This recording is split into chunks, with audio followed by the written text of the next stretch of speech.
नाज़रीन, आप देखें लाइव डॉक्टर शाहिद मसूद और मैं ज़ारा अंसारी बहुत सी खबरों, बहुत से तज्जियों और बहुत सी तहकीकात के साथ एक बार फिर हाजिर हैं। एक स्ट्रेटेजिक डायलॉग पाकिस्तान का अमेरिका के साथ होता है, लेकिन हमारे पास इत्तलात मौजूद हैं कि पाकिस्तान में फौजी बगावत होने जा रही है। इत्तलात मौजूद हैं, क्या वाकई जनरल राहील शरीफ नवाज शरीफ हुकूमत का तख्ता उलटने जा रहे हैं? इस पर बात करेंगे। इंतहाई अहम और दिलचस्प बात है आपके लिए भी यकीनन। इसके साथ साथ MQM के पेचीदा मामला किस जगह जा रहे हैं, इस पर बात करेंगे। साथ साथ बात करेंगे कि तालिबान से मुज़ाकरात का जो ऊंट है वो किसी करवट बैठेगा या नहीं। अपडेट्स साथ साथ सामने आ रही हैं, खबरें सामने आ रही हैं। अब से कुछ देर पहले भी हमने देखा कि तालिबान की कमेटी को लेकर भी खबरें सामने आई, उस पर बात करेंगे। प्रोग्राम का बाकायदा आगाज़ करेंगे। आपकी लाइव कॉल्स और SMS का इंतजार रहेगा। फेसबुक और ट्विटर पर भी अपनी फीडबैक्स हम तक पहुँचा सकते हैं। प्रोग्राम का आगाज़ करेंगे। डॉक्टर साहब की जाने पड़ेंगे। अस्सलाम वालेकुम। मैं ठीक ठाक। डॉक्टर साहब, इससे पहले कि बात करें MQM के पेचीदा मामलात की, उस पर भी बात करेंगे कि वो किस तरफ जा रहे हैं। MQM की आज सातवीं कमेटी भी मिली है बरतानिया में, उस पर भी बात करेंगे। लेकिन पहले मैं पूछना चाहूँगी कि क्या वाकई फौजी बगावत होने जा रही है? वाशिंगटन में क्या हो रहा है, वहाँ से खबरें सामने आ रही हैं? देखिए जी, ये वो मैं तो नहीं जानता कि फौजी बगावत होने जा रही है और होनी भी नहीं चाहिए, और सवाल ही पैदा नहीं होता कि कोई भी दुनिया का शख्स इसको वेलकम करे। लेकिन सूरत हाल ये है कि इस तरह की खबरें वाशिंगटन में गर्दिश कर रही हैं। सबसे पहले तो कल वाशिंगटन पोस्ट, जो कि एक इंतहाई मौकर अमरीकी, सबसे ज्यादा ज़ाहिर वाशिंगटन से एक ही अखबार निकलता है बड़ा, और वाशिंगटन पोस्ट। कल वाशिंगटन पोस्ट ने, उनके पॉलिटिकल साइंटिस्ट हैं, और वो पॉलिटिकल साइंटिस्ट जो हैं वो उन्होंने कल वाशिंगटन पोस्ट में एक बात लिखी। उन्होंने स्टडी किया है 2013 तक, 1960 से लेकर 2013 तक दुनिया में जितनी बगावतें हुई हैं, मिलिट्री कूज हुए हैं, उनको उन्होंने स्टडी किया।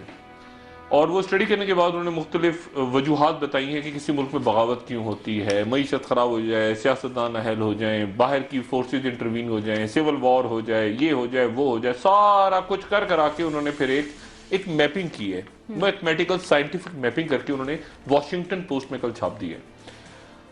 और उस रिपोर्ट में वो ये कहते हैं कि जिन मुल्कों में इस साल 2014 में फौजी बगावत होने का खतरा है सबसे ज्यादा, उसमें कुछ 40 मुल्क हैं, लेकिन सबसे ज्यादा हाईएस्ट रिस्क है, वो बयान कर रहे हैं पाकिस्तान का। उनमें पाकिस्तान का भी नाम, वो पाकिस्तान का नाम है हाईएस्ट रिस्क में।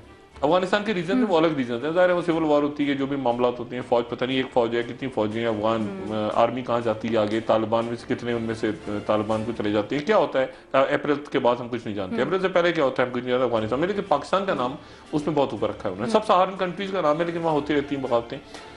एक और बड़ी इंटरेस्टिंग बात है कि अभी कू हुई है, पिछले साल ही बगावत हुई है मिस्र में, मुर्सी को उठा के उन्होंने हटाया ना जनरल सीसी ने, तो वो कह रहे हैं कि इस साल फिर दोबारा दूसरी बगावत होने जा रही है मिस्र में। ये बड़ी इंटरेस्टिंग बात है। अमेरिकन का एनालिसिस है वॉशिंगटन पोस्ट में कि इस साल फिर दोबारा मिस्र में बगावत होने जा रही है फौजी। और पाकिस्तान के अंदर कोई बगावत की बात है वो उन्होंने की, और वही कहते हैं कि जी यहाँ की मईशत, यहाँ के मामला सारे जो उन्होंने अपने साइंटिफिक में, मैं उस डिटेल में जाऊंगा, लेकिन उन्होंने मैपिंग की, इकोनॉमी, ये वो सारा, फैसले, बॉर्डर्स की सूरत वगैरह वगैरह, और हमारा जो एनालिसिस है मैथमेटिकल एनालिसिस, एक तो ये हो गई। अच्छा, इसको मैंने ठीक है, एक रिसर्च है, एक एनालिसिस है, लेकिन उसके बाद उसके 24-48 घंटों के बाद एक और वाकया वहां पे हुआ है वाशिंगटन में, और वो ये हुआ है कि यूएस कमेटी, जो इंटेलिजेंस की कमेटी है यूएस की, अभी इंटेलिजेंस की कमेटी बड़ी इंपॉर्टेंट होती है क्योंकि इनको इनपुट मिलता है सारी CIA और FBI और होमलैंड सिक्योरिटी वगैरह वगैरह सारी। तो उनकी जो कमेटी है, उन्होंने उनकी जो इंटेलिजेंस कमेटी है, उन्होंने वहां पे जाके यूएस सेनेट के सामने एक उन्होंने स्टेटमेंट दी है। उन्होंने पूरा बयान पेश किया और 2014 की उन्होंने पिक्चर पेश की और ये कहा कि अमेरिका को थ्रेट्स किए हैं 2014 में, अमेरिका के सामने क्या बड़े चैलेंजेस हैं। ये पूरी एक डिस्कशन हुई है क्लोज, और उस डिस्कशन के अंदर उन्होंने ये कहा है, यूएस अमेरिकी सेनेटर्स ने अपनी सेनेट को बताया है कि हमारी इंटेलिजेंस रिपोर्ट्स ये कहती हैं, हमारा एनालिसिस ये कहता है कि पाकिस्तान में फौजी बगावत का इम्कान मौजूद है, फौजी बगावत खत्म होने जा रही है। ये मैं नहीं कह रहा, ये वॉशिंगटन पोस्ट वाली रिपोर्ट को भी छोड़ देंगे। अमेरिकन सेनेट इंटेलिजेंस कमेटी ने अपने सेनेट के क्लोज डोर्स के अंदर ये बात की। सिर्फ इंतहाई अहम बात है, इसको नजरअंदाज तो नहीं किया जा सकता। नहीं, ये अमेरिकन का एनालिसिस देखिए, एक होती है रिपोर्ट आती है, जैसे मैंने कहा वॉशिंगटन पोस्ट को पढ़ा, अच्छा अब मैं अपनी भी बताऊं, मेरी जब बात होती है वहां पे और भी लोगों की बात हो रही है, तो एक कोल्ड शोल्डर उन्होंने दिया हुआ है। जैसे स्ट्रेटेजिक डायलॉग है, आपको याद है जो स्ट्रेटेजिक डायलॉग शुरू हुआ था, हमारे मोहतरम, हमारे सर के ताज सरताज अजीज, बिल्कुल, उसका हमारे सर के आउटकम ताज क्या हैं हुआ वो भी वो उसका वो ऐसे बेड़ा गर्क हुआ है वहां पे। वो उन्होंने ऐसी तस्वीर, आपने तस्वीर बॉडी लैंग्वेज देखी, सरताज जी भी हंस रहे हैं, ख्वाजा आसिफ क्यों हंस रहे हैं किसी को नहीं पता, वो कैरी को भी नहीं पता वो क्यों हंस रहे हैं, वो हंस रहे हैं ख्वाजा आसिफ। तो एक नॉन सीरियस डायलॉग में हुआ, उन्होंने सिर्फ इतनी एक पाकिस्तान को दे दिया कि आप बड़े आपका न्यूक्लियर बड़ा महफूज हाथों में, वो इस तरह की बातें निकाल देते हैं ना, गुडी गुडी करना होता है। जब वो हाँ पाकिस्तान को डराना होता है, कहते तालिबान इधर है, अलकायदा इधर है, वो पाकिस्तान डर गया, उन्होंने कहा न्यूक्लियर वेपन अच्छे हैं आपके, अच्छा कुछ हो गया, जमहूरियत अच्छी हो। ये फजूल बातें हैं सारी, ये जो बयान होते हैं ना इस तरह के। उसामा बिन लादेन, ये जो वाकया हुआ ना 2 मई का, 1 मई का हुआ एक्चुअली, मैं उस यहाँ पे 2 मई कहते हैं ना, 2 मई असल में वहां 1 मई थी, अमेरिका में उसको 1 मई कहा जाता है, एबटाबाद के वाकये को 1 मई कहते हैं, वो हम लोग 2 मई कहते हैं, टाइम का डिफरेंस है। तो वो जो 2 मई 1 मई का वाकया है, उसके अंदर जो है वो, आप अजीब बात ये देखें कि उससे एक हफ्ता पहले टाइम मैगजीन, एक हफ्ता पहले का जो टाइम मैगजीन है, उसमें दुनिया की चंद अहम तरीन शख्सियात में और इंपॉर्टेंट तरीन शख्सियात में जनरल पाशा का नाम है, DGISI का, और उसके एक हफ्ते के बाद रेड होगी। तो ये बयान छोड़ें। मेरे लिए जो तशवीशनाक बात है वो ये है कि US सेनेटर्स की इंटेलिजेंस कमेटी कह रही है बात, फॉरेन रिलेशंस भी नहीं, इंटेलिजेंस कमेटी बात कह रही है, अपने सेनेटर्स को बयान कर रही है कि पाकिस्तान में जो सबसे बड़ी थ्रेट है, उसके बाद क्लोज करके एक सवाल जवाब का सेशन हुआ है, उसकी भी कोई इतला है। अब मैं वो यहाँ इसलिए नहीं कहना चाहता कि वो कहेंगे पैनिक फैल रहा है, सब कुछ फैल रहा है, लेकिन ये खबरें चूंकि अखबार में आने वाली हैं, ये आ गई हैं, खुदा जाने सुबह छपेगी, मेरे पास अभी है इतला।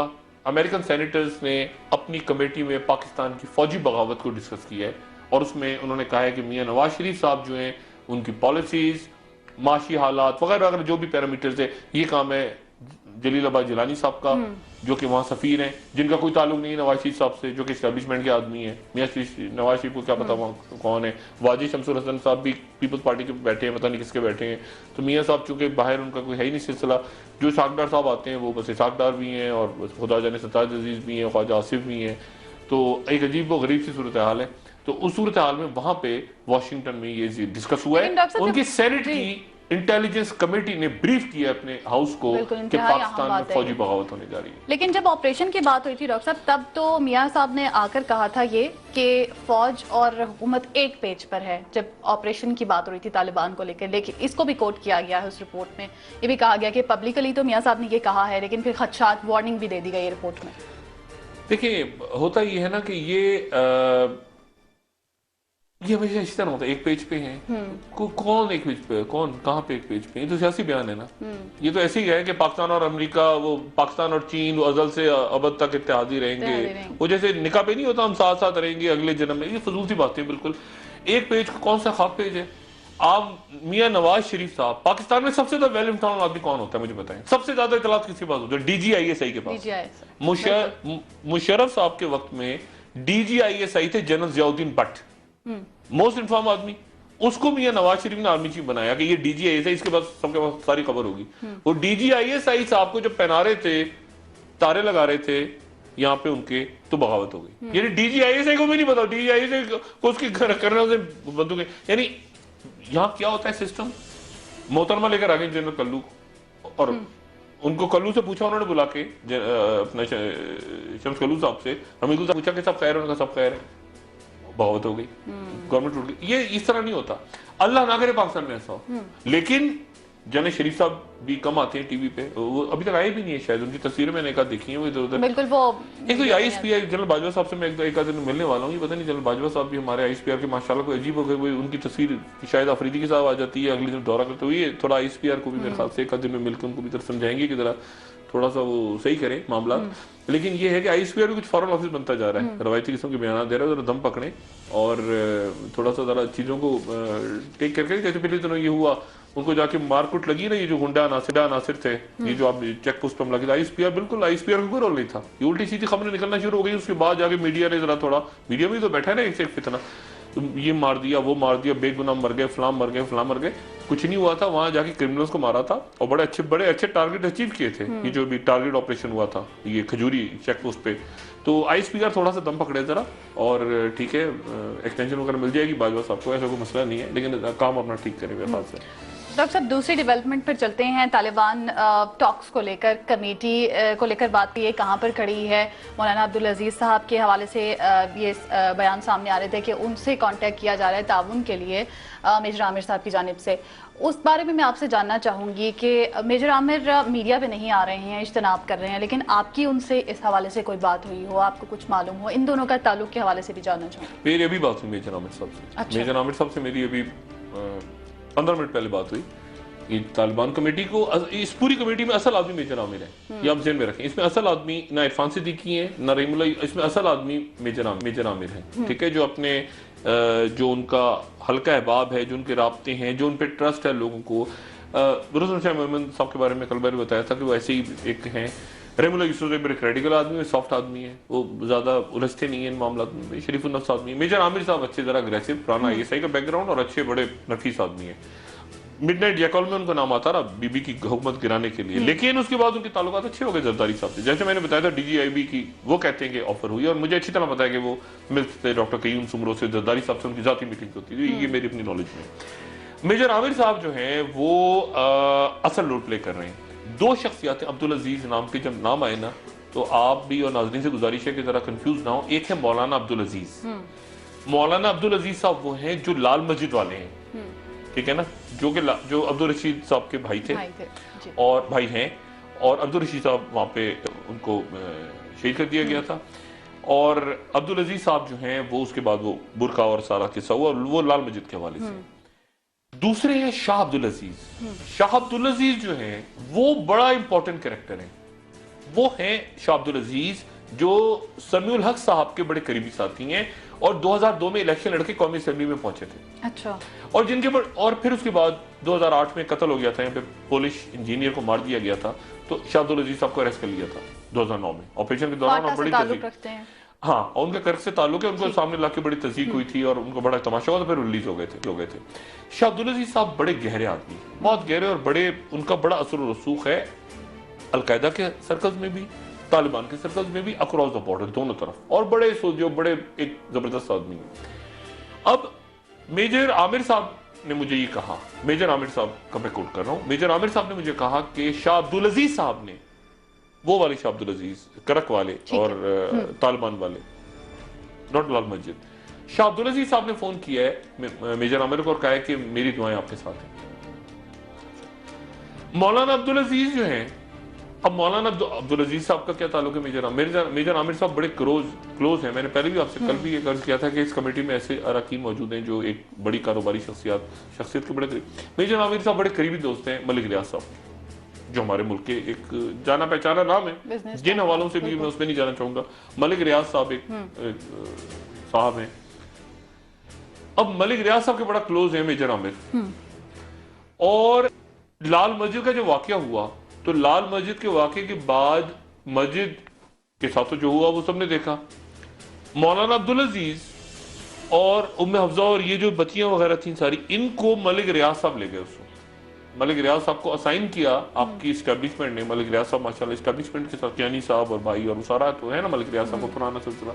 अभी करंट तो राइस शरीफ साहब के साथ कोई बैगेज नहीं है, लेकिन पहले तो बड़ा बैगेज रहे, नहीं मालूम। तो अब मसला ये हुआ कि वो मलिक रियाज साहब ने, इस तरह के काम भी करते हैं मलिक रियाज साहब, मसाजिद और ये और वो सारा, ये लाल मस्जिद भी बनाने में उनका रोल है, जो नई लाल मस्जिद दोबारा बनी है।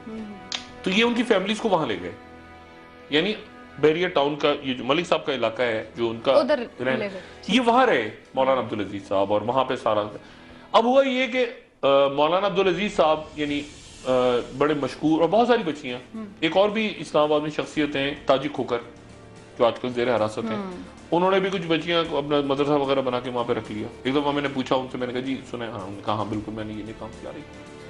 अब मेजर आमिर साहब जो है वो, अब खुदा जाने क्या मामला हुआ कि कल अचानक एक खबर निकल पड़ी और चलना शुरू हो गई कि मौलाना अब्दुल अजीज से राब्ता किया है मेजर आमिर ने, या पता नहीं मेजर आमिर ने मलिक रियाज से राब्ता किया है कि मौलाना अब्दुल अजीज से मेरी बात करी, ये छपकी टिकट चलना शुरू हो गई आज भी ये वाली खबर। अच्छा, उसके बाद वो मेजर आमिर को आगे पब्लिकली कहना पड़ा कि मैंने कोई राब्ता नहीं किया, मौलाना अच्छा, अब मुसीबत ये है कि वो कह रहे हैं, अब मुझे नहीं पता, मौलाना अब्दुल अजीज साहब का टिकट चल रहा है। अब मौलाना अब्दुल अजीज साहब जो है बड़े प्यारे जबरदस्त आदमी है, इनके मैंने खाना खाया था जब ये लाल मस्जिद ऑपरेशन, मैं तो बताऊंगा बाद में, क्योंकि ऑपरेशन के दौरान मैं अंदर था मस्जिद में, आपको शायद याद हो, मैंने ही सारा अंदर से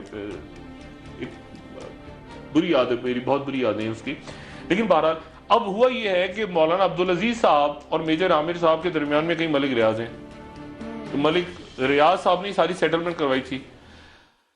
अब वो मौलाना अब्दुल अजीज आपने टीवी पे आके कहना शुरू कर दिया, और आगे जब मेजर आमिर को मजबूरन, हालांकि कल ये मीटिंग में डिसाइड हो गया था कि कोई टीवी पे नहीं आएगा, मेजर आमिर साहब को टीवी पे आना पड़ा। तो इस कमेटी में वो कहते हैं ना, अच्छा आज मैं इंतजार करता रहा सारा दिन के इरफान सिद्दीकी साहब कब जलवा अफरोज होंगे, उन्होंने कहा था मैं रोज ब्रीफ किया करूंगा।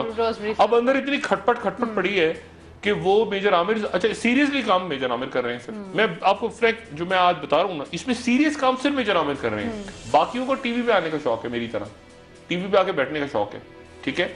इसमें जो सीरियस काम हो रहा है वो मेजर आमिर का हो रहा है, और दो लोगों से उनकी बात हुई जो बड़े संजीदा लोग हैं। एक है शाह अब्दुल अजीज, मौलाना अब्दुल अजीज साहब को साइड करके, मौलाना साहब का भी बड़ा हल्का है क्योंकि जाहिर है लाल मस्जिद की बच्चियां और ये सारे वो, लेकिन शाह अब्दुल अजीज इंपॉर्टेंट है और फजलुर रहमान खलील इंपॉर्टेंट है, और मौलाना अब्दुल अजीज वही करेंगे जो मलिक रियाज कहेंगे उनको। ये मौलाना अब्दुल अजीज साहब जितने, हाँ ये शाह अब्दुल अजीज साहब की तस्वीर आ रही है, ये बड़े इंपॉर्टेंट आदमी है, ठीक है, ये टीवी पे जो आ रही है ये बहुत इंपॉर्टेंट आदमी है, ये असल आदमी है, और ये वो असल आदमी है जिनके थ्रू राब्ता हो रहा है। अच्छा, ठीक है, और ये इनको तालिबान के अंदर और अलकायदा के जो फैक्शंस हैं, जो भी मैटर करते हैं लोग सारे, इंतजार क्या हो रहा है इस वक्त इंतजार हो रहा है मुल्ला मोहम्मद उमर के खत, कि मुल्ला मोहम्मद उमर, ये जो बातें चली ना, इमरान खान का नाम दे दिया, फलाने का दे दिया, ये सारे फजूल बातें। मैं आपको एक बात मैंने कल आपसे की थी ना कि लाल के हकीमुल्लाह महसूद पे ड्रोन से पहले मामला खराब हो गए थे। हकीमुल्लाह महसूद के ऊपर ये जो हमला हुआ था, मिसाइल हमला, इससे पहले एक मुआहदा भी साइन हो गया था, मैं यहां तक बताऊं, एक मुआहदा तक साइन हो चुका था, ठीक है ना। तो ये और मौलाना फजलुर रहमान खलील जो कि सऊदी अरब में हैं, जिनके बारे में मैं कल बताया, ये दो लोग हैं, बस इन दो लोगों को नजर में रखें आप, और बाकी जो जितने नजर बट्टू बैठे हैं। डॉक्टर इस पर मजीद बात करेंगे, इंटरेस्टिंग पॉइंट्स हैं, ब्रेक का वक्त है, के बाद एक बार फिर हाजिर होंगे और तालिबान टॉक्स को लेकर जो कमेटी की एमक्यूएम के हवाले से बात, जी एमक्यूएम के हवाले से भी बात करेंगे कि वो मामला किस हद तक पेचीदा है और वो क्या हो रहा है, क्या सूरत हाल है, आपको बताएंगे इस ब्रेक के बाद। Stay tuned.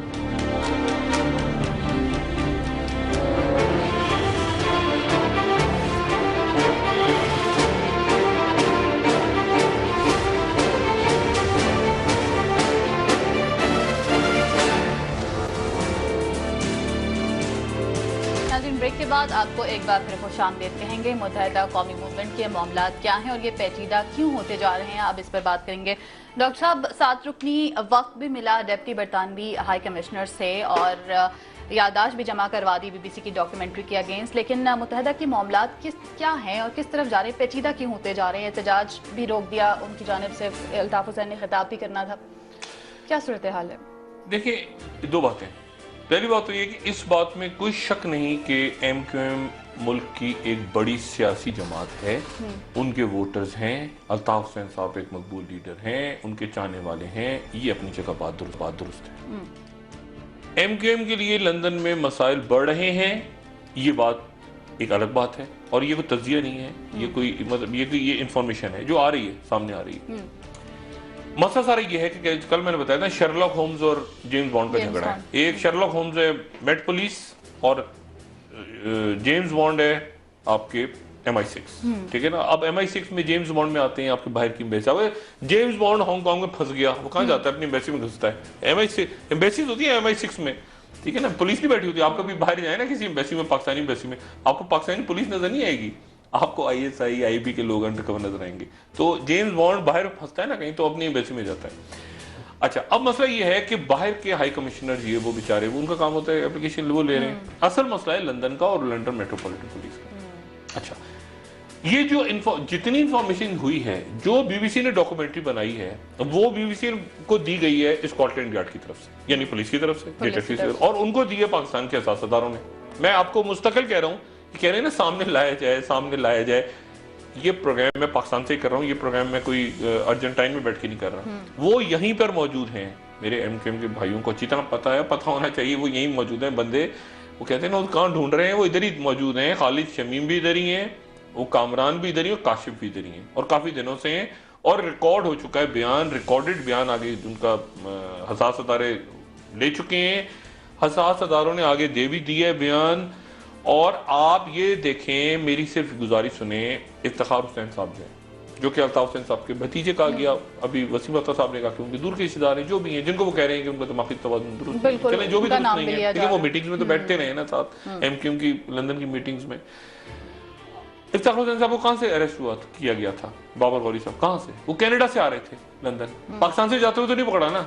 इसका मतलब है कि ये सर्कल बहुत बड़ा हो चुका है कि बहुत, मेरी जो बात है उस पर एमक्यूएम के दोस्त नाराज ना हो, मैं उनसे जो बात, वो अक्सर में जर की मूवमेंट होती है ना कि पीछे प्रेशर आता है लंदन का, डिफेंड करो, वो सारे वो वासी जलील हो गए, वसीम अख्तर हो गए, हैदराबाद।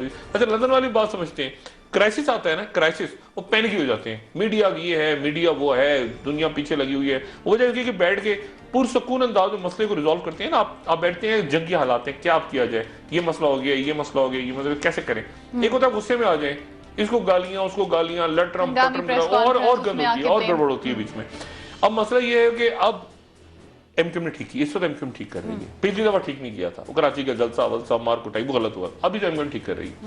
प्रॉब्लम ये कि इसमें से कैसे निकला जाए, इसमें से निकलने के लिए कानूनी माहिरीन हो। अगर बीबीसी ने गलत फिल्म चलाई है, मैं कब कह रहा हूँ बीबीसी ने सही चलाई है, बीबीसी को सरकारी फंडिंग होती है बाय द वे, अपना बरतानिया की, मतलब वो ऑटोनोमस, बिल्कुल ऑटोनोमस अदारा नहीं है वो, उसको वहां की ब्रिटिश ब्रॉडकास्टिंग कॉर्पोरेशन को ब्रिटेन की फंडिंग होती है। मैं अगर एमक्यूएम में हूं और अल्ताफ भाई की जगह हूं तो मैं कम से कम, मेरा ख्याल है, कोई 5 बिलियन पाउंड का हर्जाना कर दूं इस फिल्म के चलाने में। अगर ये फिल्म बीबीसी पे अच्छी तैसी कर दूं मैं, वहां तो आपको पता है वहां टीवी चैनल पे, पाकिस्तान के कोई टीवी चैनल को उल्टा चैनल ही चलाते हैं, इतना बड़ा लेटर आता है उनका, तो सू कर देते हैं लोग, वो तो इंतजार कर रहे होते हैं हमारे खिलाफ खबर दे, सू कर दें, तड़ा करके सू कर दें, तो बीबीसी को सू कर दें और हम सारे साथ हैं पूरी को। मतलब कोई गड़बड़ है, उस गड़बड़ को अब वो फरूक नसीम बेचारे को ऐसे आगे, वो फरूक नसीम शरीफ आदमी, यहाँ से सेनेटर, उनको सेनेट बन गया, सेनेटर बनने की नहीं है ना, ऐसे तो नहीं कि गुडी वो बेचारे इधर गया उधर गया, उनको भी पता है फंसे हुए मैं, बरतानवी लोग क्या को भी जवाब दे रहे हैं। वो बेचारे, मामला ये है कि MI6 और उनका झगड़ा है और मामला बिगड़ रहे हैं, और मामला उस वक्त से, मैं बार बार ये बात कह रहा हूं कि ये बंदे पकड़े कब गए, ये बंदे चौधरी निसार के वक्त नहीं पकड़े गए, ये बंदे रहमान मलिक साहब के वक्त पकड़े, जिनका ऐसे जप्पी मारते हैं ना अल्ताफ भाई, ऐसे करके जप्पी, जो उनसे मुलाकात करने जप्पी मारते हैं, ये उनके वक्त में पकड़े गए, ठीक है। और मैं आपको ये भी बता चुका हूं कि एक मामला ऐसा है जो जाती मामला था, जिसमें अल्ताफ भाई ने मदद ली, रहमान मलिक साहब यहाँ से पहुंचे, कानूनी मामला था, जाती कानूनी मामला था लंदन में, उसमें मदद ली, फारूक नाइक साहब को लेके पहुंच गए वो, और मलिक साहब के हाथ में चीज आ गई, मलिक साहब मास्टर है, मलिक साहब ने पहुंचे, वो चीज वो एक और बन गई।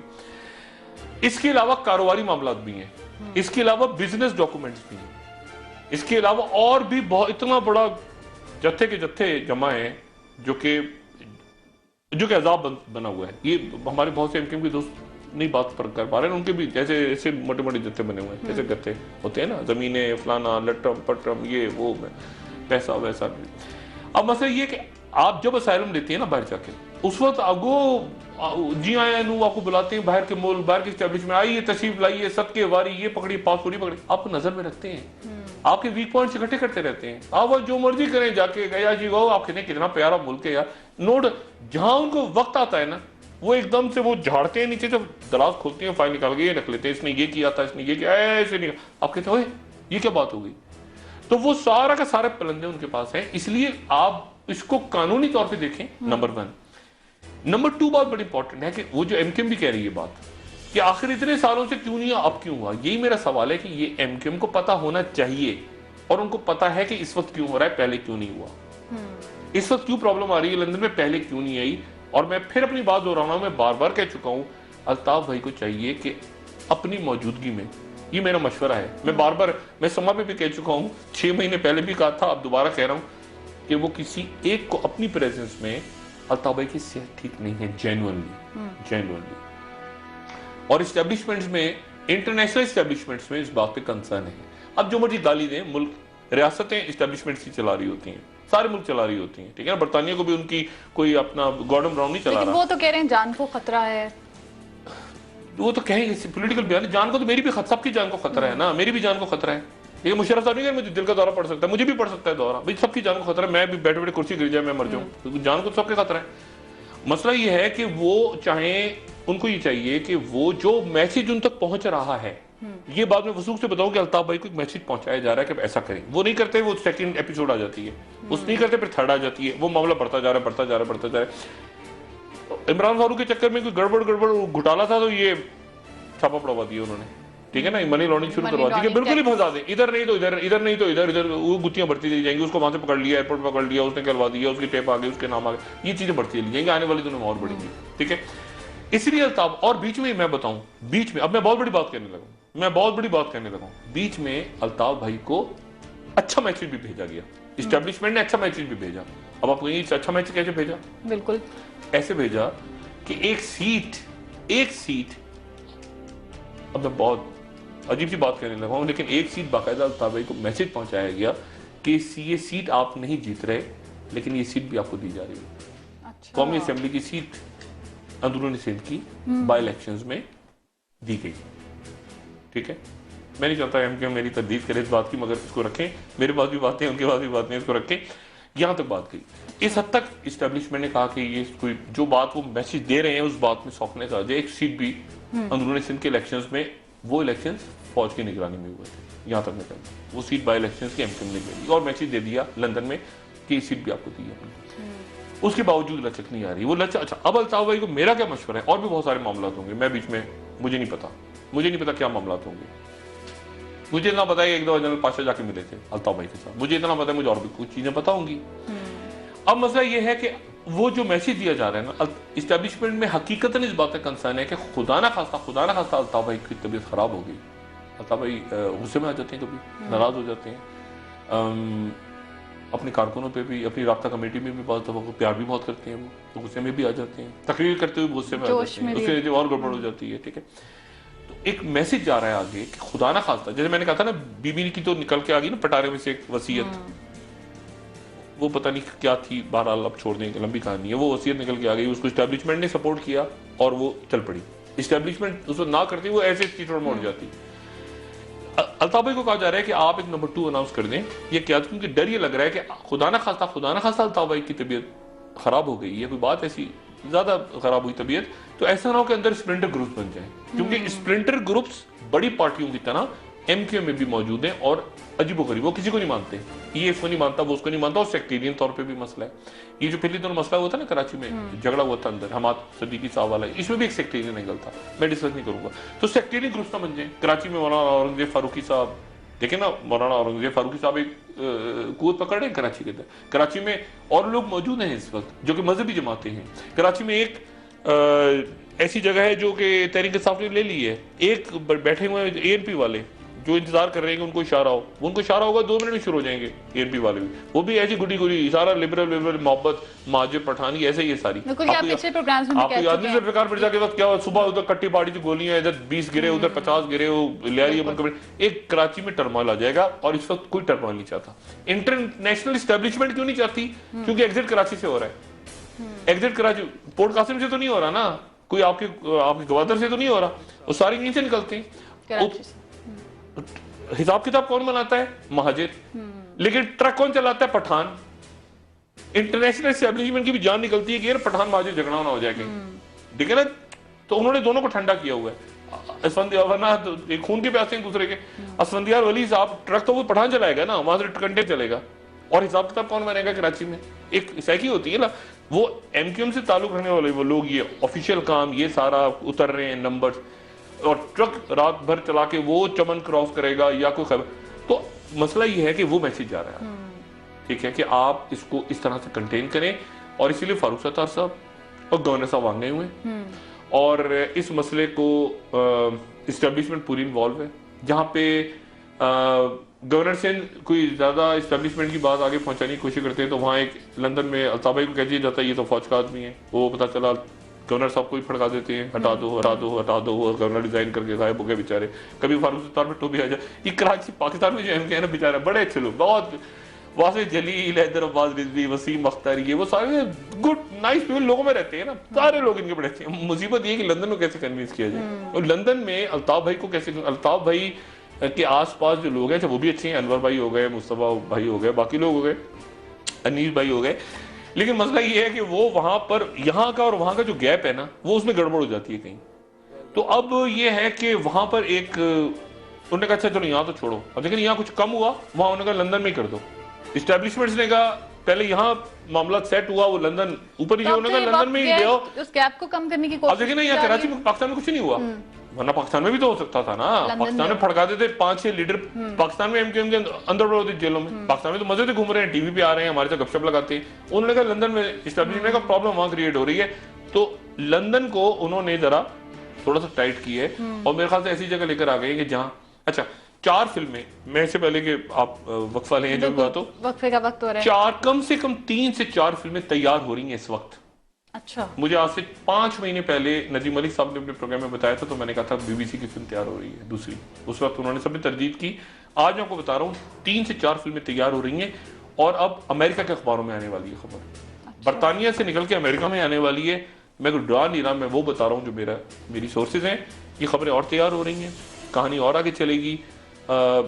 जो भी एमक्यूएम को मैसेज, एमक्यूएम को जो मैसेज, अच्छा एमक्यूएम इसलिए कह रही है ना, अल्ताफ, एमक्यूएम को भी कहा गया है कि ये कह दो कि सिर्फ अल्ताफ हुसैन काबिल कबूल है। अब देखे ना क्या वजह है, इसका मतलब ये हुआ कि उनको ये कहा जा रहा है कि किसी को अनाउंस करो, वरना ये कोई नारा हुआ, ये जो -1 चल रही है बात, ये क्यों कह रहे हैं कि -1 कबूल नहीं है, इसका मतलब है वो खुद ही बता रहे हैं कि हमें -1 का मैसेज जा रहा है। अब इस्टेब्लिशमेंट जाने और अल्ताफ भाई जाने, ये मैसेज जा रहा है उन्हें कि आप किसी को अनाउंस करें, वो ही कह रहे हैं कि हमें -1 कबूल नहीं है। मैं तो नहीं कह रहा -1, कोई कह रहा है ना, जो कह रहा है वो उनसे बात करें, उनको मनाए, अल्लाह खैर सल्ला।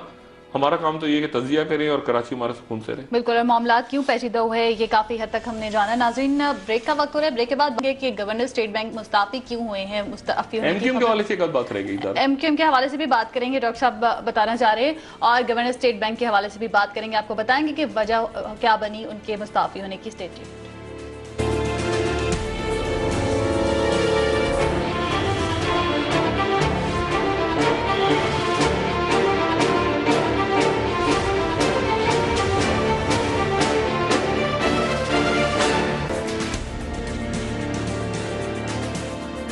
नाज़रीन, ब्रेक के बाद आपको एक बार फिर खुशामदीद कहेंगे। बात करेंगे नई हुकूमती तकर्रियाँ तनाज़ात का जो रिवाज है वो कायम करती जा रही हैं, क्या वजूहत हैं। इससे पहले चेयरमैन नादरा का मामला हमारे सामने आया, चेयरमैन पैमरा, चेयरमैन पीसीबी और गवर्नर स्टेट बैंक के मुस्ताफी होने की भी बात सामने आई, क्या वजूहत है, इस पर बात करेंगे। डॉक्टर साहब, इससे पहले कि मैं इस टॉपिक पर जाऊँ, ब्रेक से पहले आपने कहा कि एमक्यूएम से मुतालिक एक और बात आप बताएंगे। देखिए, एमक्यूएम ने अच्छा किया कि एक तो आज अपनी उन्होंने एहतजाज पोस्टर की और कर ले गए वो, क्योंकि मैसेज गालिबन ये कराची को बंद नहीं होना चाहिए। मैसेज गालिबन उनको यही दिया जा रहा है कि कराची को बंद ना करें तो संडे को एहतजाज कर रहे हैं, वो आज करवाते हैं। और रात तक मैंने आपसे कल भी कहा था ना कि काउंटर करने के लिए रिलीजियस फोर्सेज है कराची में, तो कल रात को मौलाना औरंगजेब साहब बैठे हुए थे, आपने देखा जमात अहले सुन्नत वल जमात का इज्तिमा चल रहा था, और वो बैठे रहे उस वक्त तक जब तक एमक्यूएम ने ये नहीं कहा कि हम आज पोस्टपोन करके इसको इतवार को लेके जा रहे हैं। तो ऐसी सूरत क्रिएट नहीं करनी चाहिए। कराची में देखें, अगर खुदा ना खास्ता कराची में अगर खुरेजी हुई तो किसी के लिए मुनासिब नहीं है, लेकिन जो सबसे ज्यादा नुकसान होगा इसमें वो एमक्यूएम का होगा। एमक्यूएम पॉलिटिकल फिगर है। और एक बात एमक्यूएम की, एमक्यूएम से लाख आप एमक्यूएम का पूरे, एमक्यूएम जो across the board religious harmony है ना, वो एमक्यूएम बड़ा अच्छा प्ले करती है। इतना अच्छा और कोई पार्टी प्ले नहीं कर सकती। एमक्यूएम उधर से ईद मिलादुन्नबी भी कर रही है, इज्तिमात भी कर रही है, मुहर्रम पे भी इनके लोग मौजूद हैं, देवबंदी भी मौजूद। तो एमक्यूएम का वो जो इस वक्त रोल है ना, वो बड़ा इंपॉर्टेंट है। तो इस चक्कर में आके कि खुदा ना खास्ता वो सेक्टेरियन बन जाए, एमक्यूएम ने कोशिश की है बीच में, ये गलत प्ले कर रहे हैं एमक्यूएम। एमक्यूएम ने अपने को सेक्टेरियन कलर देने की भी कोशिश की, जैसे मैंने बताया था पिछले दिनों एमक्यूएम ने सेक्टेरियन कलर देने की कोशिश की, फिर उससे निकले, उससे अच्छा वो निकले एहतराम थानवी साहब के साथ देवबंदी है, उनके साथ तस्वीर उतरवाई, बहुत अच्छा किया अल्ताफ भाई ने। सेक्टेरियन झगड़े में ना पड़े, और ये जो अच्छा किया कि इतवार को लेके इजाजत वगैरह करें, ब्रिटिश हाई कमीशन ये वो सारा चलता रहता है। असल मामला कानूनी है। ये मुशर्रफ साहब का केस जैसे सियासी बना के उलझा दिया ना इन्होंने, अहमद खजूरी साहब ने 73 का इन लटर पटर, ये पॉलिटिकल मामला, पॉलिटिकल इसको हैंडल करने, देखेंगे क्या मैसेज आ रहा है क्या नहीं आ रहा। कोई नहीं चाहता कि खुदा ना खास्ता जो है वो कोई खुरेजी हो कराची में, कोई टेक ओवर कर ले एमक्यूएम को, कोई निकल के आ जाए कोई हकीकी वगैरह। लेकिन जैसे जैसे इस मामला ये तूल पकड़ेगा, फिल्में और आएंगी बाहर की मीडिया में, पाकिस्तान की मीडिया को छोड़ देना, यहाँ तो केबल ही चल जाए बड़ी बात है, लेकिन मतलब बाहर फिल्में आएंगी और अमेरिका की मीडिया में आने वाली है। जो मैं बार बार बात कर रहा हूँ, अमेरिकन मीडिया में आएगी बात खराब होगी, ठीक है ना। अमेरिकन की मीडिया में आएगी क्योंकि वो ऐसे चलते हैं, पहले वो ब्रिटिश पिक करता है वहां से वो फिर बात खराब हो जाती है। तो उससे पहले अब मैं डिप्टी हाई कमिश्नर भी नहीं है, अब डिप्टी हाई कमिश्नर से वो जो भी करें, असल मामला लंदन में सुलझा दें। जो मैसेज आपको एस्टेब्लिशमेंट दे रही है वो मैंने भी दे दिया आपको। ठीक है, वो सब आपको भी पता है, आप खुद भी कह रहे हैं ना कि नहीं अल्ताफ भाई के बगैर कबूल नहीं होगा, नहीं कबूल होगा, हम भी चाहते हैं नहीं कबूल होगा, उनको तय करें और क्या मामला है उनको वो जाने, आप जाने, कहानी बसी है। ठीक है डॉक्टर साहब, अगले टॉपिक की तरफ चलते हैं। हुकूमती तकर्रुरियाँ तनाज़ात का जो रिवाज है वो अभी भी है। गवर्नर स्टेट बैंक मुस्ताफ़ी हो गए, इसहाक डार साहब के साथ इख्तिलाफात, उनका मौक़िफ़ सामने आया था कि उन हुकूमती पॉलिसियाँ उनको तस्लीम नहीं थी। देखिए ये जो बात आपने शुरू में प्रोग्राम की थी ना कि वाशिंगटन में इस वक्त कंसर्न ये है, वो जो बात कर रहे हैं वो कह रहे हैं कि इनसे हुकूमत नहीं चल रही, बात वो कह रहे हैं इनसे चल नहीं रही, ठीक है ना। आपकी स्टैब्लिशमेंट और मियां साहब एक ही पेज पे हैं नहीं है, मैं छोड़ दें कौन सा पेज है कौन सी किताब है, ये ऐसी होता है सारा, ठीक है। मुल्क इंपॉर्टेंट है, कोई इंपॉर्टेंट नहीं है, कोई शख्सियत कोई भी इंपॉर्टेंट नहीं है, मुल्क पाकिस्तान की रियासत इंपॉर्टेंट है, ठीक है ना। और कोई भी शख्स डिस्पेंसिबल, वो कहते हैं हम मेरे बगैर नहीं चलेगा, ऐसे जो लोग कहते हैं मेरे बगैर दुनिया नहीं चलेगी, उनकी कब्रें आज बनी हुई, कब्रिस्तान में जाएंगे लाइन से कब्रें नजर आएंगी आप। रियासत इंपॉर्टेंट, मुल्क इंपॉर्टेंट होते हैं। बहुत सारी की मुल्क चलाना है आपने, मुल्क की माशी सूरत अभी आप सितंबर में उनसे भीख लेकर आएंगे, 6 अरब प्लस IMF पे लेकर आए आप, और उसके बाद दिसंबर में लिए, और आपने जो वादे किए थे आपने बेड़ा गर्क रहे हो ऐसे नीचे चलेगी। अभी यासीन अनवर साहब का है, इसहाक डार साहब को तो नहीं अच्छे लगते, वो खुदा जाने क्यों नहीं अच्छे लगते, मेरे बड़े अच्छे, बहुत अच्छे इसहाक डार, बड़े सॉफ्ट आदमी, अच्छे आदमी है, लेकिन बहरहाल इसहाक डार साहब जो वजीर बनते हैं तो वजीर हो जाते हैं हमेशा, घर वजीर होता है, वजीर नहीं होता तो कुछ और होता है, फिर वो अवाम में हो जाता है। इसहाक डार साहब का मसला यासीन अनवर साहब का खराब हुआ। इसहाक डार साहब ने कहा कि इस आदमी ने किया करप्शन, और यासीन अनवर साहब का पॉइंट ऑफ व्यू ये है कि मेरे ऊपर प्रेशर डाला जा रहा था कि 100 अरब रुपया में छाप के ये जो फलाना बैंकों से, निजी बैंकों से उठाऊं और गवर्नमेंट की स्कीमों में लगा दूं, ये जो स्कीमें चल रही हैं सारी, कर्जा वर्जा, ये वो यूथ लोन, ये लैपटॉप शैपटॉप, इसमें डाल दूं। मैंने इनकार कर दिया तो इस्तीफा हो गया। ये 4 आपके स्टेट बैंक के गवर्नर्स हैं, 4, ये चौथे गवर्नर हैं जो मुद्दत पूरी होने से पहले रिजाइन कर गए। वो हफीज कारदार चले गए, वो उससे पहले वो डॉक्टर शमशाद अख्तर चले गए, मतलब ये सारे जो हैं ये एक एक करके चलते चले जा रहे हैं। और इनके कोई बेटे का एक्सीडेंट हो गया था, ये सिंगापुर चले गए थे, वहां से वापस आए, बता एक और डिप्टी गवर्नर लगा दिया, वही जैसे तारिक मलिक के साथ हुआ था, इन अ बैड टेस्ट। ये जो चीजें होती हैं ना, ये बाहर मॉनिटर होती है, लेकिन आप जो ये आई में आप भीख मांग रहे हैं ना जाके, यहाँ तो आप ऐसे तुरम खान चल रहे हैं, चाय लाओ मेरे लिए, पानी लाओ मेरे लिए, गाड़ी खड़ी करो, वहां जाते ऐसे खड़े हो, ऐसे करके यूं खड़े हैं, जॉन कैरी ऐसे, जॉन कैरी अभी IMF के वहां गए तो दुबई में मुज़ाकरात हो रहे हैं, ऐसे दे दो भाई मुज़ाकरात, अब आपके वो शुरू, यानी चक्कर शुरू हो गया ना सारा, उधर प्राइवेटाइजेशन, उधर फलाना, उधर इस पूरी चीज को मॉनिटर, ये कहती है, ये कहलाते है पॉलिटिकल इकोनॉमी। मैंने एक दिन पूछा, मैं यहाँ बात नहीं करना, ब्रीफिंग हो रही थी जनरल कैनी की, मैंने जनरल कैनी से सिर्फ एक सवाल पूछा, मैंने कहा जनरल साहब मुझे ये बताइए, अगर आज आपका इंडिया से आप खुल जाए आपका ईस्टर्न बॉर्डर, खुदा ना खास्ता, वेस्टर्न बॉर्डर वैसे ही आपका हॉट है ना वेस्टर्न बॉर्डर, ईस्टर्न को भी मैं हॉट ही समझता हूँ, वहां से छेड़खानी होती रहती है इंडियंस की तरफ से। मैंने एक सवाल हो जाए, क्या चीजें होती हैं आपकी क्या चीज इंपॉर्टेंट, असला तो इंपॉर्टेंट नहीं होता, असला तो होता है, असला फौज तो इराक में भी थी, क्या इंपॉर्टेंट, मोरल इंपॉर्टेंट होता है, फौज क्या मोरल है, कौन का क्या मोरल है, इकोनॉमी कैसी है, बिजली किस तरह चलेगी, ब्लैकआउट, मोरल।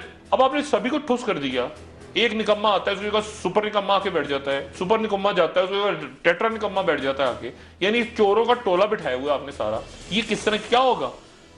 जनरल कैनी साहब ने उसी तरह हाथ में आता तो बाहर जाके सिगरेट विगरेट पी करने का डॉक, ये तरह बात तुमने मुझसे की, वो मैं नहीं कहना चाह रहा, लेकिन मसला ये सारा कि मुल्क ने भी तो चलना है ना।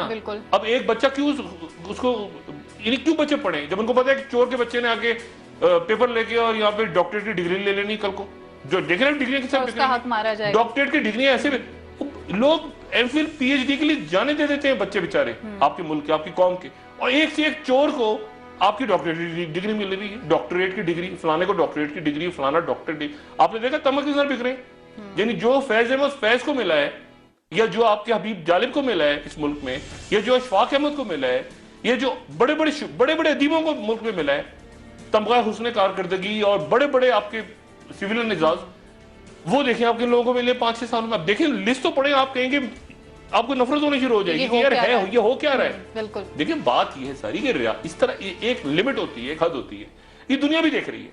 अब वो छोड़ दें, अब क्या हुआ है, बगावत हुई ना, मुर्सी को फेंक दिया उठा के उन्होंने, मुर्सी इलेक्टेड आदमी था, मुर्सी को फेंका उठा के, $10 बिलियन दे दिए उनको अरब मुल्कों ने, मुर्सी को तो नहीं दिए, फौजी को के बाद दिए। इसलिए जो पॉलिटिक्स एक लिमिट होती है, ये सिंध में भी यही सूरत हाल है।